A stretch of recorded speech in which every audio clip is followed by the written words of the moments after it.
Hello and welcome back to the Real Estate Regroup Show. I am your host, LJ Walker.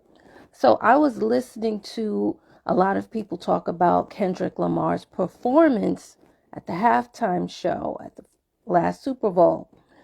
Well, I was shocked to find out that a lot of people didn't know what 40 acres and a mule was. In looking at a number of videos, I really only saw one person give an explanation. And then on top of that, they also introduced the Homestead Act, which was passed much later on. So I said, well, you know what? Let me do my own video with the information that I was taught, and hopefully it'll clear up any confusion that many of you may have. So 40 acres and a mule. Many years ago, there was slavery here in the United States. President Lincoln was elected, and he wanted to unify the United States because at first there were only 13 colonies, and now the United States was broadening. People were moving west. Okay? So he wanted to unify the country, and he also wanted to eliminate slavery. Slavery was primarily practiced in the South, not in the North. The North, so what happened is there was a civil war between the North and the South. The North won, slavery was abolished. When slavery was abolished, General Sherman came down and he was to allocate 40 acres and a mule to 18,000 newly freed African American people. However, only 1,250 people actually got 40 acres and a mule. Now, the other thing is, with the Homestead Act, that was also passed by Lincoln.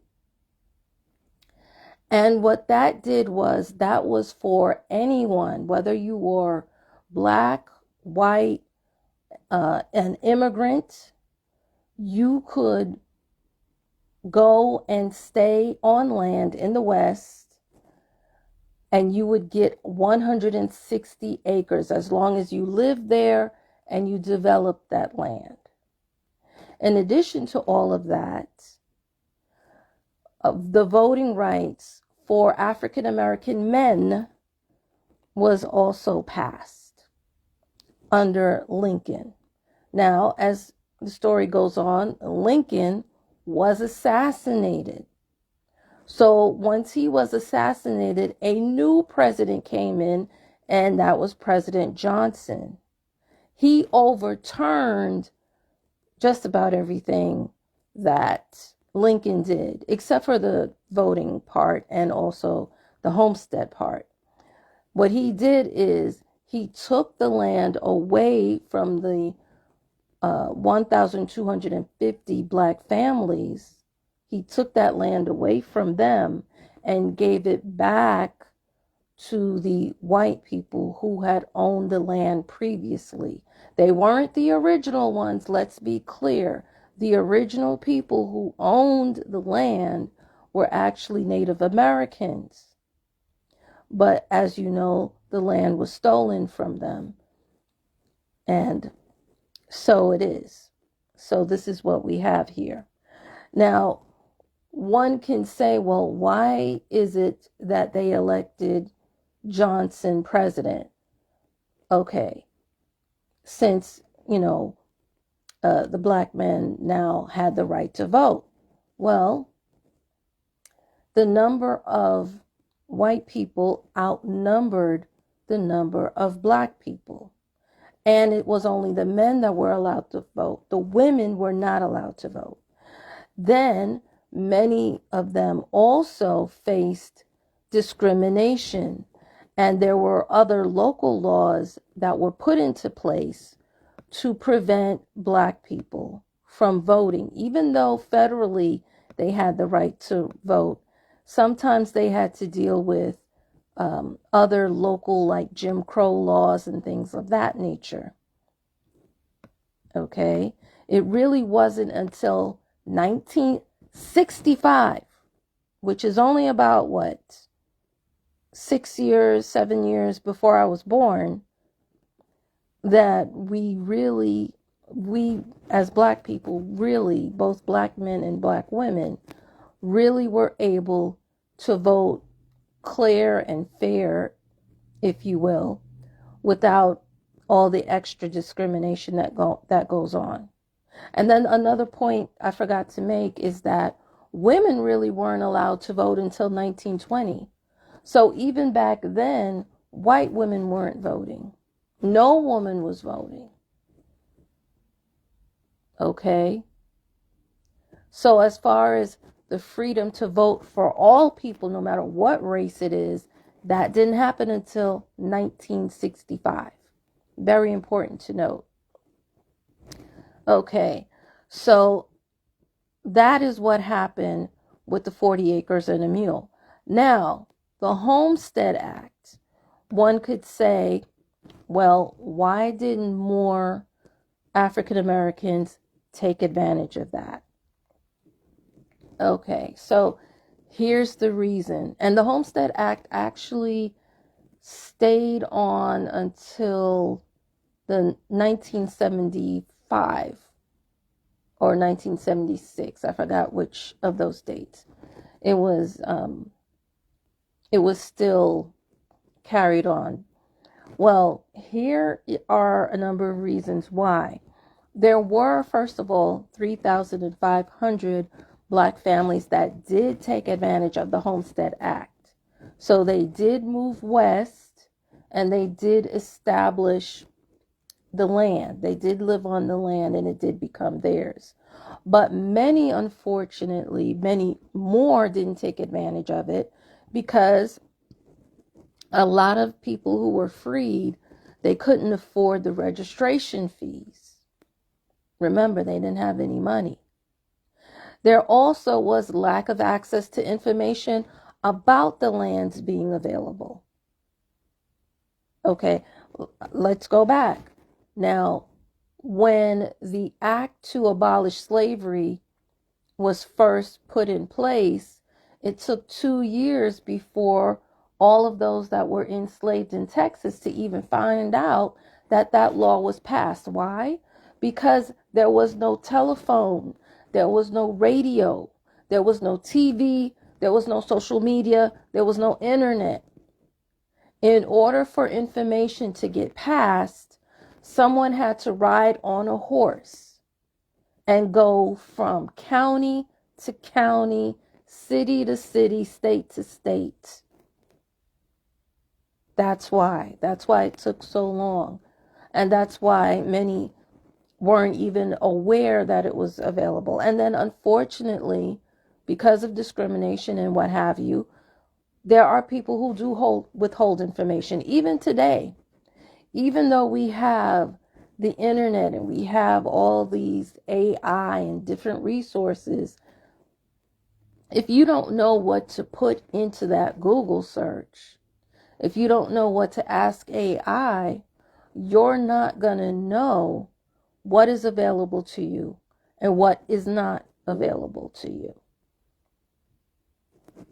Okay, so you got to put all of that into perspective. Then, on top of all of this, those newly freed people, they didn't have access to legal resources, and a lot of times violence was threatened upon them. As many of us know, there was more than one Black Wall Street. I did a video on that a long time ago.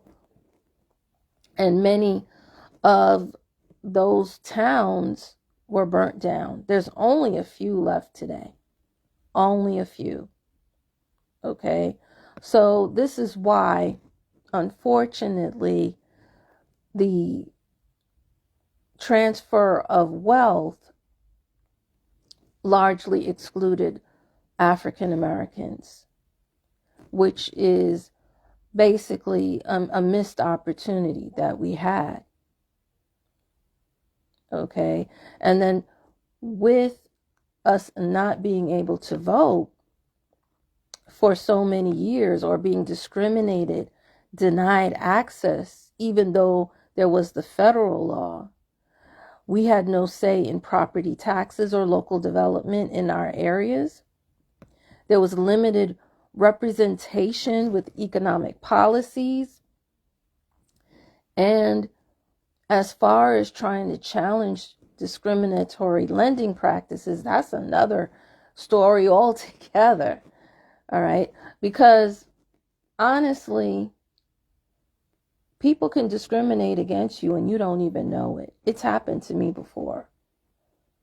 And you don't realize it sometimes until years later that, they're trying you. It's unfortunate that even in today's world, this happens. Okay. So that is really the gist of it, what I wanted to let you guys be aware of as far as 40 Acres and a Mule, because I know you guys definitely heard it in more than one song. And then also the Homestead Act. Okay, because it was still in, the Homestead Act was actually, if you think about it, when my mother came to this country, she came in 71. She didn't know anything about it. Nobody told her anything. Nobody mentioned it. And if somebody did, I'm pretty sure she would have taken advantage of it, because she grew up on a farm and that's what she likes to do. We have a community garden. So my mother would have been like overjoyed, but nobody told her anything. And then as far as me is concerned, I was 5 years old when they took it away. So I didn't know about it myself. I didn't find out about it until I was 9, 12 years old, somewhere around there. So, and by that time, the law had passed. It was no longer a law. So you see, guys, the information gap really, even though we feel like we have so much and there's information overload, there still is an information gap in our communities. There's still there, and I can tell also because of how I'm being challenged on some of the things that I know without a shadow of a doubt this is true, and the way some people have come at me over certain things, it's like, whoa, this has been going on for a long time. How come you didn't know? Which is one of the reasons why I was encouraged to create this channel. Anyway, guys, that's all I have for you. Please feel free to share this amongst your friends. Remember, each one, reach one, teach one. Bye for now. Until next time, have a good night.